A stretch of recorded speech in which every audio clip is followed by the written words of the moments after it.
신재용 목사님의 쓰러진 김에 엎드려 하나님을 만났다라는 책이 있습니다.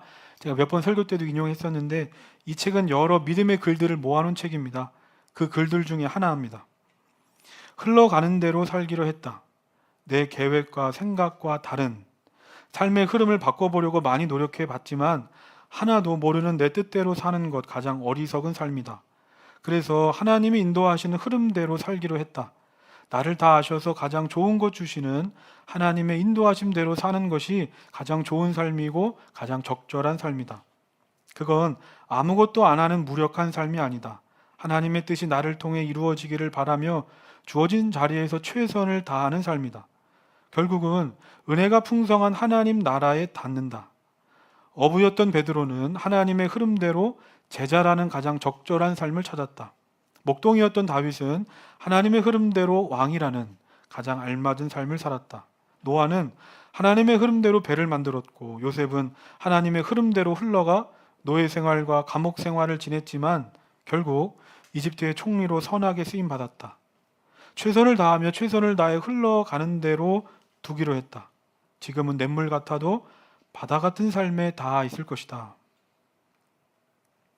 흘러가는 대로 산다. 그리고 하나님이 이끄시는 대로 산다. 이것이 말처럼 쉬운 일이 아닙니다. 내가 기대감을 가지고 무언가 계획해서 준비해서 열심히 하고 있는데 갑자기 그 일이 막혀버린다면, 그리고 지금까지 한 번도 생각해 본 적 없는 길로 하나님이 나를 이끌어 가신다면 정말 하나님이 이끄시는 대로 흘러가는 대로 살 수 있겠습니까? 오늘 말씀에 바울이 이와 같은 상황입니다. 1차 선교 여행이 끝나고 예루살렘 공의회를 통해서 이제 이방인들 할례 받지 않아도 된다 하는 결정을 받고 바울과 바나바가 안디옥 교회로 돌아왔습니다. 그리고 부푼 기대감을 가지고 1차 선교 여행 때 세웠던 교회들과 성도들이 잘 있는지 둘러보려고 2차 선교 여행을 준비합니다. 그런데 무슨 일이 생겼습니까? 마가 요한을 데려가느냐 데려가지 않느냐 하는 문제로 바울과 바나바가 갈등하기 시작했고 결국 두 팀으로 나눠서 바울은 실라와 함께 그리고 바나바는 마가 요한과 함께 2차 선교 여행을 떠납니다. 그 말씀이 오늘 말씀 1절부터 3절입니다. 우리 함께 읽겠습니다. 1절부터 3절 시작. 바울은 더베와 루스드라에도 갔다. 거기에는 디모데라는 제자가 있었는데 그의 어머니는 신앙이 돈독한 유대 여자이고 아버지는 그리스 사람이었다. 디모데는 루스드라와 이고니온에 있는 신도들에게 혹평받는 사람이었다. 바울은 디모데가 자기와 함께 가기를 바랐다. 그래서 바울은 그 지방에 사는 유대 사람들을 생각해서 디모데를 데려다가 할례를 행하였다. 그것은 디모데의 아버지가 그리스 사람이라는 것을 그들이 모두 알고 있었기 때문이다. 2차 선교 여행이 시작됐습니다. 그래서 바울과 실라가 어디로 갑니까? 1절 보면 더베 그리고 루스드라로 갑니다. 기억하십니까? 이 루스드라가 어떤 곳인지. 이 루스드라는 사도행전 14장을 보면 바울이 돌에 맞아 거의 죽을 뻔한 지역이 이 루스드라입니다. 한번 생각해 보시길 바랍니다. 내가 돌에 맞아서 거의 죽을 뻔한 곳입니다. 오늘날 말로 하면 이 사도 바울에게 루스드라는 육체적으로 정신적으로 외상을 주는 트라우마 같은 곳입니다. 그러니까 이 사도 바울 입장에서는 생각만 해도 극심한 압박, 불안, 스트레스를 느끼게 하는 곳이 이 루스드라인데 그가 지금 거기로 가고 있습니다. 여러분이라면 나를 정말 힘들게 했던 사람, 나를 정말 가슴 아프게 했던 그 일, 그 자리로 다시 돌아가실 수 있겠습니까? 다시 그 사람들, 그 자리 마주하실 수 있겠습니까? 근데 놀라운 것은 사도 바울이 그곳에 갔더니 그곳에 하나님께서 예비하신 놀라운 축복이 기다리고 있었다는 겁니다. 1절 말씀 다시 보면 바울은 더베와 루스드라에도 갔다. 거기에는 디모데라는 제자가 있었는데 2차 선교 여행을 오긴 왔지만 최고의 동역자였던 바나바와 갈라선 이후로 이 바울과 선교팀 분위기가 어떻겠습니까? 아마 상상해 보면 좋지 못했을 겁니다. 앞으로 해야 될 일도 많고 헤쳐나갈 일도 많은데 바나바가 없으니까 실라라는 사람이 나와 함께 하고 있긴 하지만 바울의 입장에서는 뭔가 좀 염려와 불안이 앞서는 겁니다. 그런데 놀랍게도 이후에 바울이 장차 나의 믿음의 아들이라고 할 정도로 앞으로 선교 여행에 있어서 최고의 파트너, 최고의 동역자로 쓰임받는 디모데를 바울이 오늘 어디서 만납니까? 고난의 자리, 상처의 자리였던 루스드라에서 하나님은 디모데를 만나게 하신다는 겁니다. 저는 이 말씀을 보면서 구약의 룻기 말씀이 생각나는 겁니다. 주보에 있습니다. 룻기 2장 3절 4절 우리 함께 읽겠습니다. 시작. 그리하여 룻은 밭으로 나가서 곡식 거두는 일꾼들을 따라다니며 이삭을 주었다. 그가 간 곳은 우연히도 엘리멜렉과 지방간인 보아스의 밭이었다. 그때 마침 보아스가 베들레헴 성읍에서 왔다. 그는 주님께서 자녀들과 함께 하시기를 비내하면서 곡식을 거두고 있는 일꾼들을 격려하였다. 그들도 보아스에게 주님께서 주인 어른께 복을 베푸시기 바랍니다 하고 인사하였다. 이 룻이라는 여인이 어떤 사람입니까? 이방 모압 땅에서 태어난 여자인데 시어머니 어머니 나오미만 보고 그리고 나오미가 믿는 하나님만 믿고 고향을 떠나서 예루살렘으로 이주해온 여성이었습니다. 그런데 남편도 죽고 먹고 살 게 없어서 남의 밭에 가서 추수하고 남은 이삭을 주워서 겨우 하루하루 연명하는 비참하고 초라한 삶을 살아가고 있었습니다. 그런데 방금 읽은 3절 말씀 보면 그날도 떨어진 이삭을 주워 먹으려고 그냥 간 밭이었는데 그녀가 반 같이 우연히도 룻과 그 집안을 책임져야 할 의무가 있는 보아스의 밭이었고 4절 보면 그때 마침 보아스도 자기 밭을 돌보러 왔고 그렇게 룻과 보아스가 극적으로 만나게 됩니다. 이 만남 이후로 어떻게 되는가? 이방 여자로 먹고 살 게 없어서 남의 밭에 떨어진 이삭을 주워 먹고 살던 비참하고 초라하던 그 여인 룻이 보아스를 만난 이후에는 그녀의 후손에서 다윗 왕이 나오고 장차 예수 그리스도의 조상이 되는 영광스럽고 복된 인생을 살게 되는 겁니다. 우리가 봤을 때는 우연, 마침이었습니다. 그런데 우리가 봤을 때는 우연이고 마침인 것 같은 이 만남이 그녀의 인생의 놀라운 전환점이 됐습니다. 저는 이 말씀을 보면서 이런 생각을 하게 됩니다. 룻이 하나님께 축복받지 못하는 이방 땅의 여자다. 그렇지만 시어머니 나오미를 만나 하나님을 알게 되고 그 하나님을 믿는 믿음으로 어렵고 힘든 와중에도 흔들림 없이 끝까지 믿음을 지키며 살았더니 하나님께서는 사람과의 만남을 통해서 그녀를 축복하시고 은혜를 베풀어 주시는구나. 마찬가지입니다. 골로새서 1장 25절 주보에 있는데 나는 하나님께서 여러분을 위하여 하나님의 말씀을 남김없이 전파하게 하시려고 내게 맡겨진 사명을 따라 교회의 일꾼이 되었습니다. 이게 바울의 고백입니다. 그곳이 설령 나에게 고난의 자리요, 아픔의 자리요, 상처의 자리라고 할지라도 사도 바울이 오로지 말씀을 전파하기 위해서 하나님께서 나에게 주신 사명을 위해 끝까지 가니까 하나님께서는 이 디모데라는 사람을 보내셔서 이런 바울을 격려하시고 축복하시며 하나님이 열어가시는 길로 바울을 인도해 가시는 겁니다. 저는 개척하고 나서 늘 기도하는 게 있습니다. 하나님, 나에게 사람의 축복을 주십시오. 사람의 축복.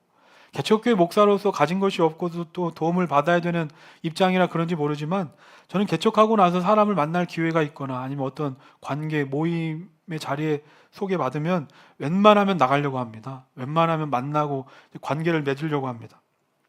그래서 제가 설교 때나 모임 중에도 몇 번 얘기했던 것 같은데 우리 교회가 처음으로 올해 초에 이제 외부 집회를 나가게 됐습니다.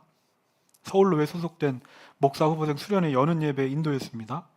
제가 목회를 하고 나서 처음 가는 외부 집회니까 당연히 제 스스로 기대감이 있지 않겠습니까? 맨날 교회에 있다가 외부 집회를 처음 나가니까. 그런데 그런 기대감보다도 신기하게 제 마음속에는 그런 기대감보다는 왠지 이번 외부 집회를 통해서 하나님께서 나에게 사람을 연결시켜 줄 것 같은 왠지 무언가 사역의 길이 열릴 것 같은 그 마음이 더 드는 겁니다. 그래서 그 집회보다도 그걸 위해 기도했습니다. 그렇게 목사 후보생 수련회를 다 마치고 정리하는데 이제 그날 수련회에 참석했던 전도사님이 저에게 찾아오는 겁니다. 그날 서로 처음 보는 사이였습니다. 근데 그 전도사님이 어떤 분인가 하면 숭실대학교 채플 사역에 관련된 사역을 하는 분이었고 그 전도사님과의 만남을 통해서 제가 상반기에 했던 숭실대학교 채플 멘토 사역 제가 한 번도 생각해보지 못했던 새로운 길이 열려졌습니다.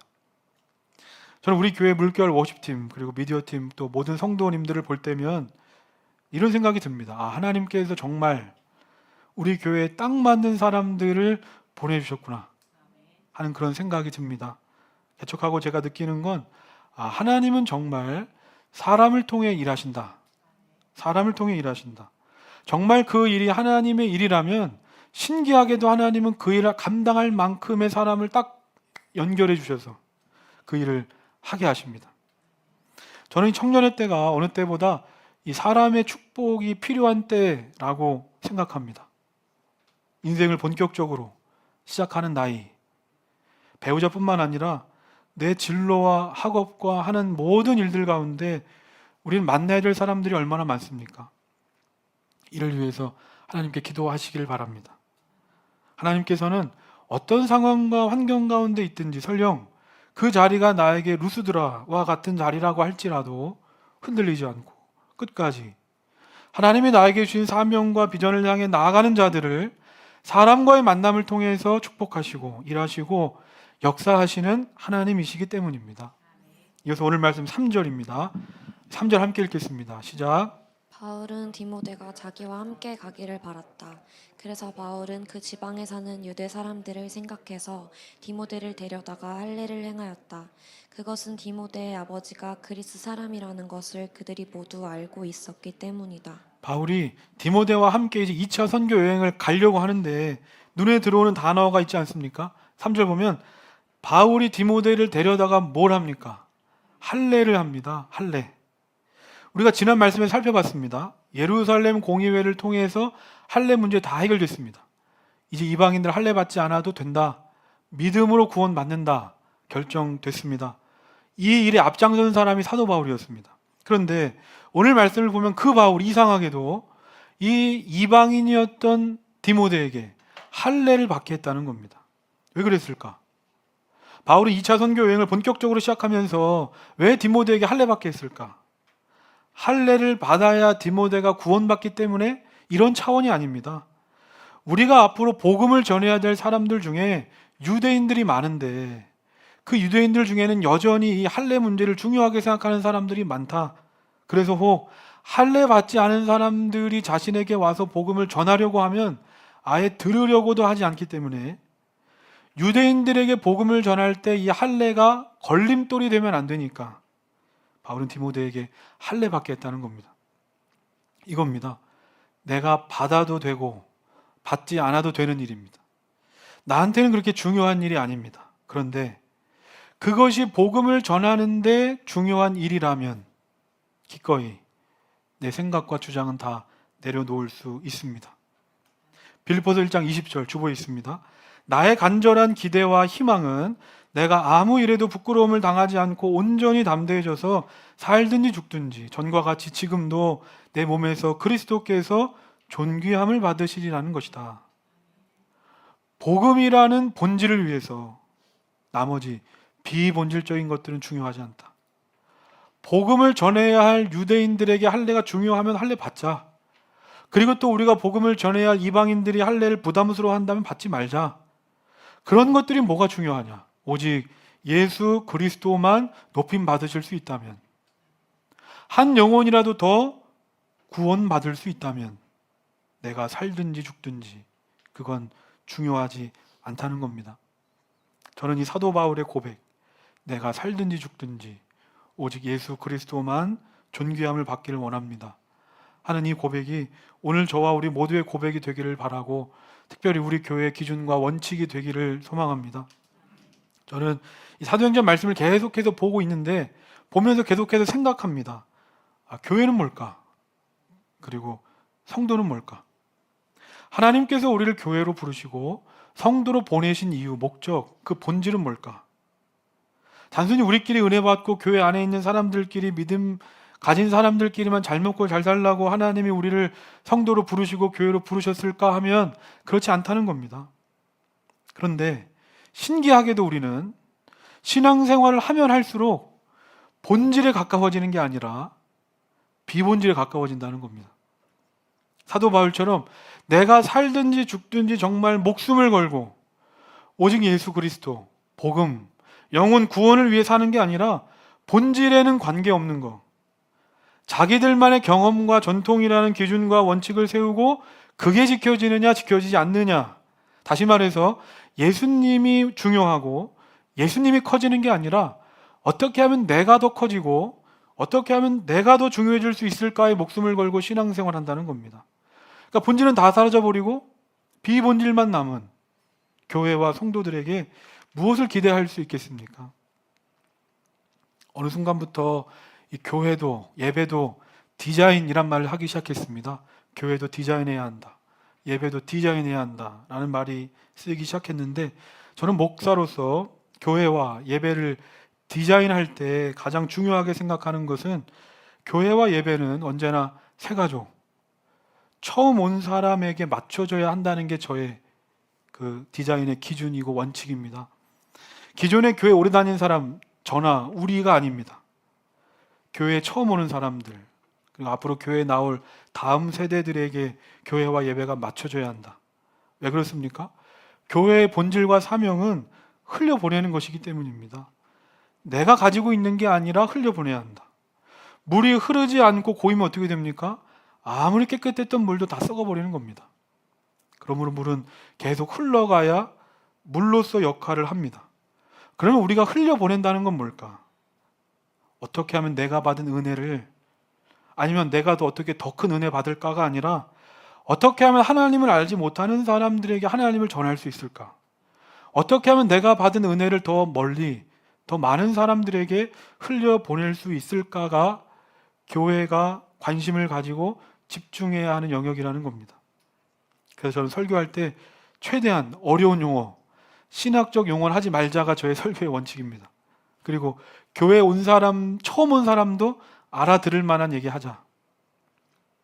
그리고 제가 교회를 개척하면서도 당연히 돈도 없고 건물도 없기도 하지만 기존의 교회와 교회 건물들은 믿지 않는 사람들에게는 뭔가 약간 좀 부담스럽고 좀 부정적인 이미지가 있으니까 그 담을 낮추자. 그리고 어느 때보다 듣는 것, 보는 것에 영향을 받는 다음 세대들을 생각하며 공연장을 예배 초소로 선택했습니다. 그리고 기존의 전통적 교회를 예배 드려보신 분들은 알 겁니다. 딱 주보를 보는 순간부터 많은 예배 형식과 순서가 있습니다.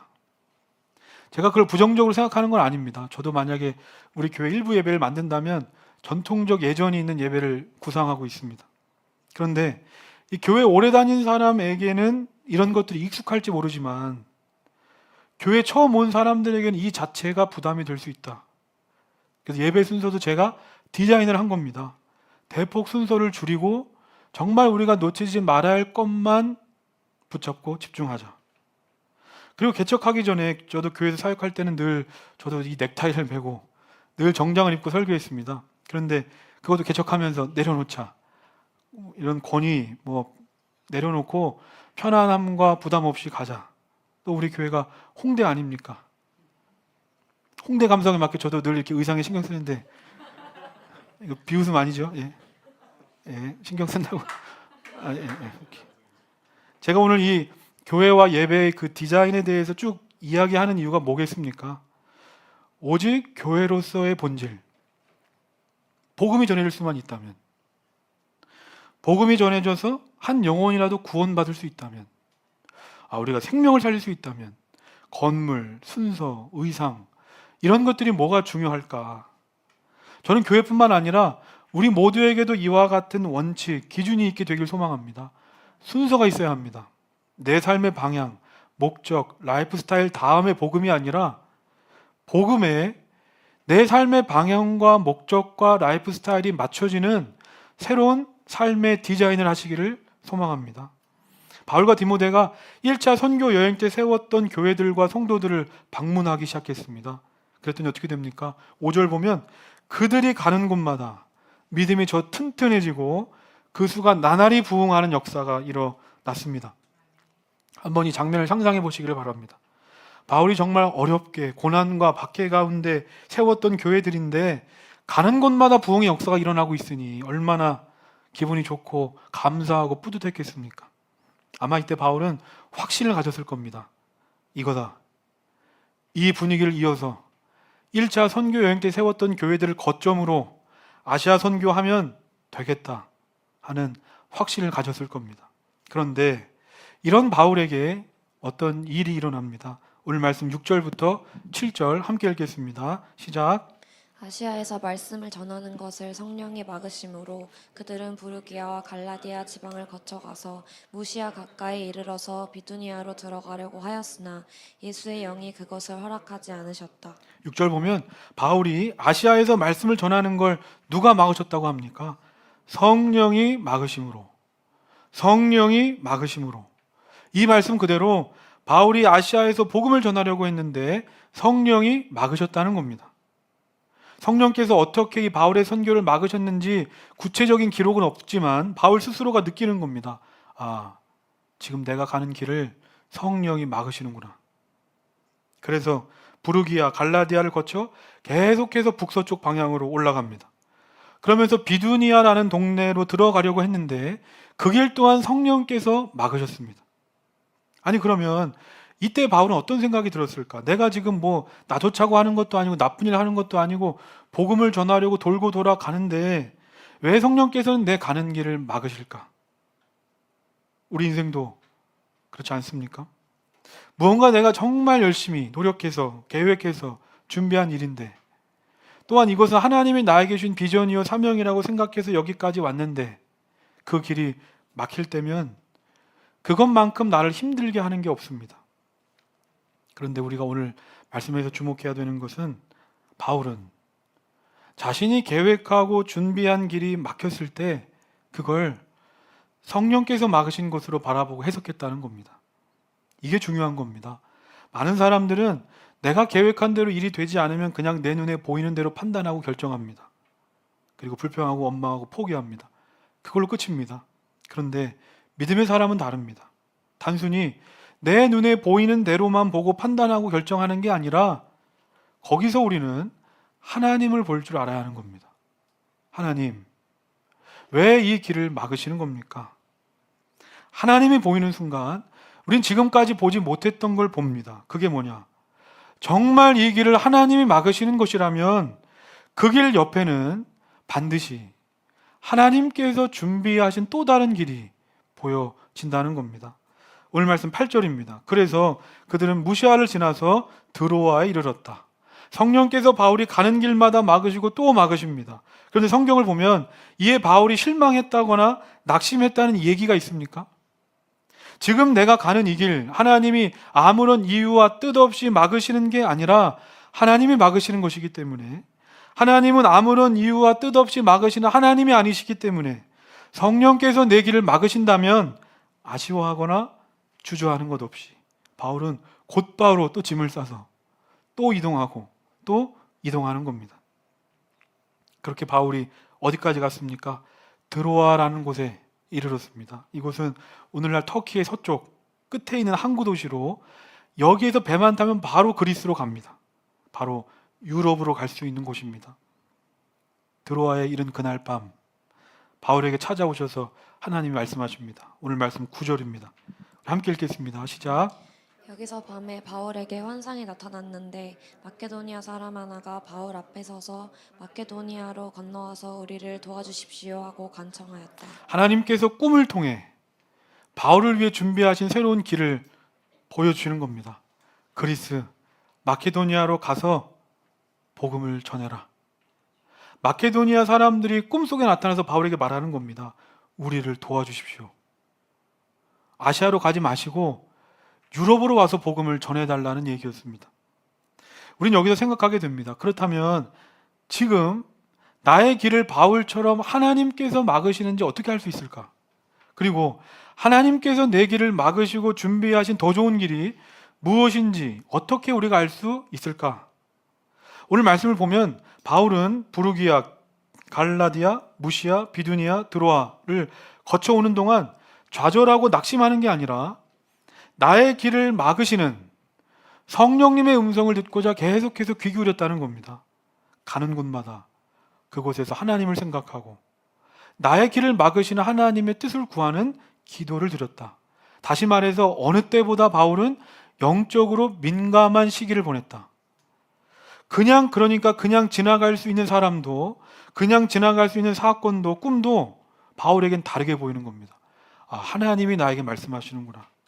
그런데 오늘 우리는 어떻습니까? 길이 막히면 내 길을 막으시는 하나님의 음성을 들으려고 하기보다는 늘 어떻게 하면 내 힘으로 내가 그 길을 열어보려고 한다는 겁니다. 그런데 하나님이 막으시는 길인데 내가 연다고 그 길이 열려지겠습니까? 그러므로 혹시 지금 내 가는 길이 막혔다면 내가 그 문을 열려고 애쓰고 발버둥 치려고 하기보다 먼저 그 막혀진 길 앞에 엎드려서 겸손하게 하나님께 기도하시길 바랍니다. 하나님이 준비하신 길, 하나님이 열어가시는 길을 나에게도 보여주십시오. 바울이 환상을 통해 봤습니다. 마케도냐로 건너가서 그들을 도와라. 마케도냐, 그리스, 바울에겐 낯선 동네입니다.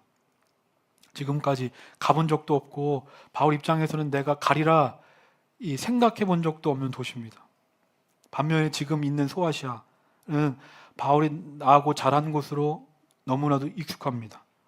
뿐만 아니라 1차 선교 여행 때 세웠던 교회들이 부흥하면서 이 교회들을 거점으로 선교하면 아주 본격적으로 뻗어갈 수 있습니다. 바울의 입장에서는 아시아에 머무는 게 쉽고 편안한 길이었습니다. 근데 이 바울이 어떻게 합니까? 10절입니다. 그 환상을 바울이 본 뒤에 우리는 곧 마게도니아로 건너가려고 했다. 그 환상을 본 뒤에 바울은 지체 없이 곧바로 마케도니아로 갑니다. 그리고 이걸 시작으로 유럽의 복음의 문이 열려지게 됩니다. 이처럼 하나님의 역사는 어떻게 시작되는가? 지체하지 않는 순종을 통해서 사도 바울이 행했던 곧바로의 순종을 통해서 우리는 하나님이 열어가시는 길을 걸어갈 수 있습니다. 대부분의 사람들은 안정적인 걸 추구하고 익숙하고 편안한 곳에 늘 안주하고 싶어 합니다. 그런데 하나님이 열어가시는 길은 그렇지 않을 때가 많습니다. 때로는 안정적이고 편안한 지금의 길을 떠나야 할 수도 있고 내가 그 길을 가면서도 내가 왜 이 길을 가야 하는지 이해가 안 되고 납득이 안 될 때도 많습니다. 그래서 많은 사람들이 그때마다 지금은 바쁘고 중요한 시간이기 때문에 내 인생의 성과를 내야 할 시기이기 때문에 지금이 지나면 순종하겠다고 말합니다. 하지만 시간이 지나고 나서 하는 순종은 대부분 불순종과 다름없을 때가 많다는 겁니다. 그러므로 순종해야 한다면 고민하거나 주저하지 마시고 지금 순종하시기를 바랍니다. 말씀을 정리하면서 우리 안에는 무의식 중에 이런 생각이 있습니다. 하나님은 언제나 우리의 길을 열어주시는 분이다 라는 생각 속에서 합니다. 당연히 하나님은 우리의 길을 열어주시는 분이지. 그런데 오늘 말씀을 보면 하나님은 때로 우리의 길을 막으시기도 한다는 겁니다. 하지만 기억하시길 바랍니다. 하나님은 아무 이유와 목적 없이 우리의 길을 막으시지 않는다. 우리가 가려던 길보다 더 좋은 길을 준비해 두셨기에 하나님은 우리의 길을 막으신다는 겁니다. 사도 바울을 보면 지금 내가 가는 길이 제일 좋은 길인 줄 알았습니다. 하지만 하나님이 열어가시는 길을 걸었더니 생각지도 못했던 유럽을 살리는 길을 걸어가게 되는 겁니다. 우리 모두 이와 같은 믿음으로 삽시다. 내 인생의 길이 막힐지라도 하나님은 내가 생각지도 못한 더 좋은 길을 준비해 두셨을 거야 하는 믿음으로 순종할 때 우리는 하나님이 닫으시는 길을 지나서 하나님이 열어가시는 길을 향해 나아가게 될 줄로 믿습니다. 오늘 말씀을 기억하면서 우리 함께 찬양하겠습니다.